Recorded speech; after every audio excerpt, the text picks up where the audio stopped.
we were discussing about how bit by bit one performs activity which becomes progressive in a positive direction, leading us to the love of God. Or bit by bit one is negligently engaging in unfavorable activities which degrade a soul and to go in a downward spiral, leading to repeated material birth and death. Like there are two words used. Mrityu samsara vartmani, it is said. Another word is apavarga vartmani. Apavarga vartmani means liberated and going back to Godhead. Mrityu samsara vartmani means going in a downward spiral and repeatedly taking birth and death. And the main point we were discussing was bit by bit. It doesn't happen overnight. Like you say, Rome was not built in a day. So our progress is also not made suddenly. It's bit by bit, gradual investment, ounce by ounce. We gradually advance in spiritual. That's why it said kramasha, word is used. Satam prasangan mamavirya samvido bhavanti hridkarna rasayana kata prajyoshanadash apavargavatmani shraddharatir bhaktir anukramishyati. The anukramishyati, it is said. It's kram, means little by little gradual progress happens. Then we were also discussing about how this gradual progress is made possible.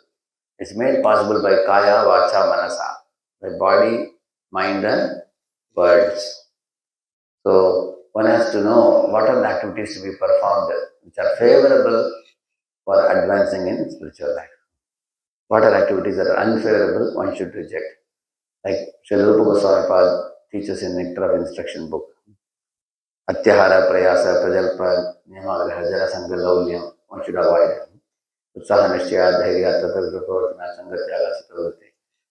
So one should study these 6+6, 12 items in great detail in a book called as Bhaktya Loka by Srila Bhaktivinoda Thakur.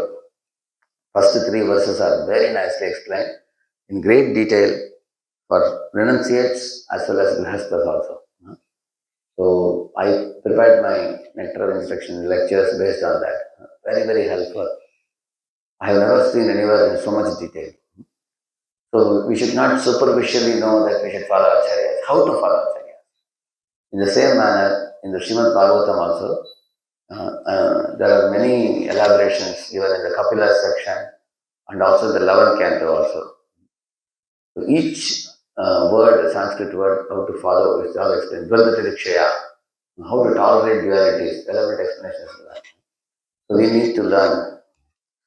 Now, while doing these activities, 2 things are very important while chanting the holy name. One should not neglect and one should not offend. Both are considered unfavorable for progressing in spiritual life.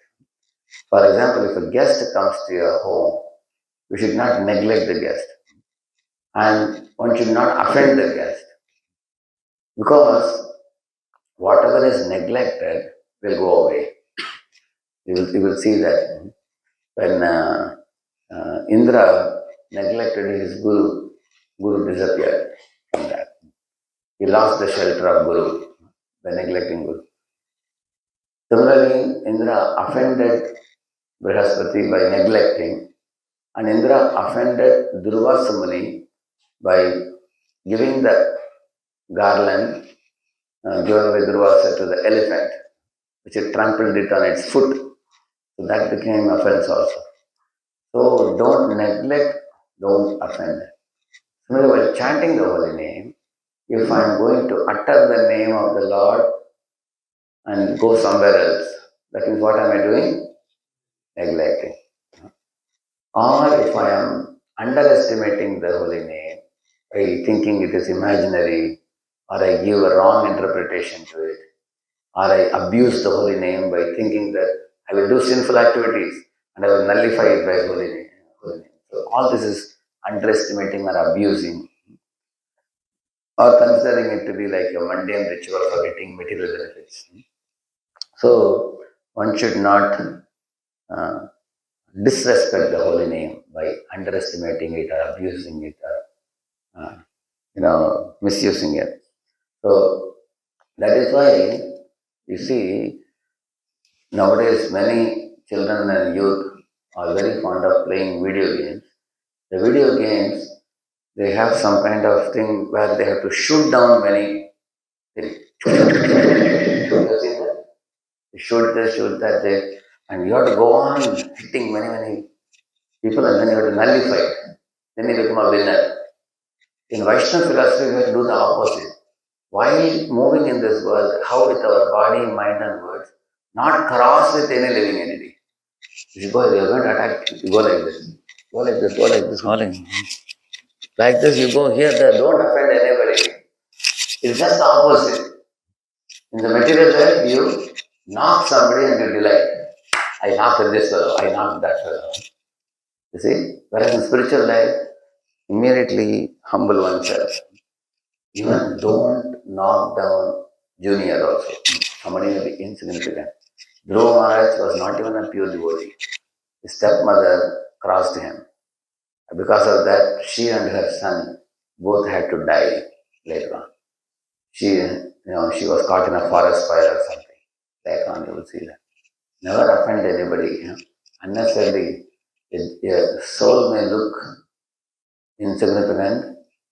In this world, there are many people who may externally appear very weak and frail, but we can't offend them. Like in our NVCC temple, there is one very short fellow comes. He may be below your hip. There's much height. And he has some handicap in the leg.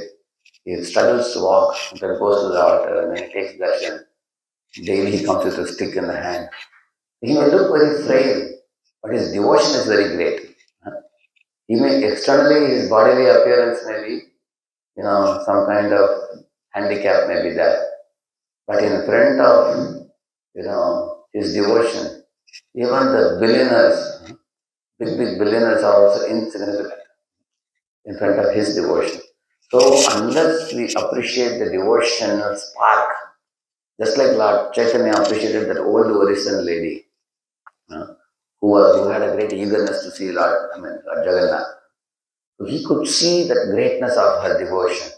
Or Lord Ramchandra, he saw the seva bhav of a squirrel. So just as Lord sees the element of devotion in the heart of jivas, same manner we have to cultivate that vision to see. When we can see like that, then there is no scope for committing offenses. Neither will we neglect, nor will we get into a quarrel. And by such a respectful attitude, our devotional activities with body, mind, words will bear the fruit of Krishna Prema very quickly, without difficulty. Because what causes disease to the soul is two things. One is mental attachment and offenses. Mental attachment is 10th offense, and hurting others is the first offense. So the 10th offense, mental attachment, can be curbed by intense chanting, by helpless chanting, by inoffensive chanting, prayerful chanting. When we do these things, when our mental attachment seeds in our mind, called Kama Karma Bij, they are nullified. Then that way the mental attractions will be gone. Then the first offense, which means offending other jivas, that can be nullified by humble service attitude. Washing pots, sweeping the floor, going for book distribution, worshipping the deity, serving the devotees. By doing these things, we will gradually be able to respect the living entities.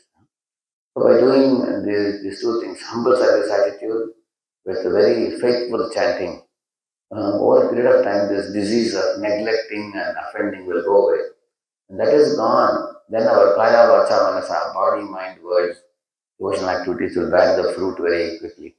Harinam Prabhu ki I offer our humble obeisances unto all the Vaishnava devotees of the Lord, who are just like the Hare trees, ocean of mercy, full of compassion for the fallen, conditioned souls. Mancha kalpatarubhyascha kripa sindhubhya eva cha patitanam pavanebhyo vaishnavebhyo namo namah. Ananta koti vaishnava vrinda ki Vaishnava Thakur Srila Prabhupada ki Namacharya Haridas Thakur ki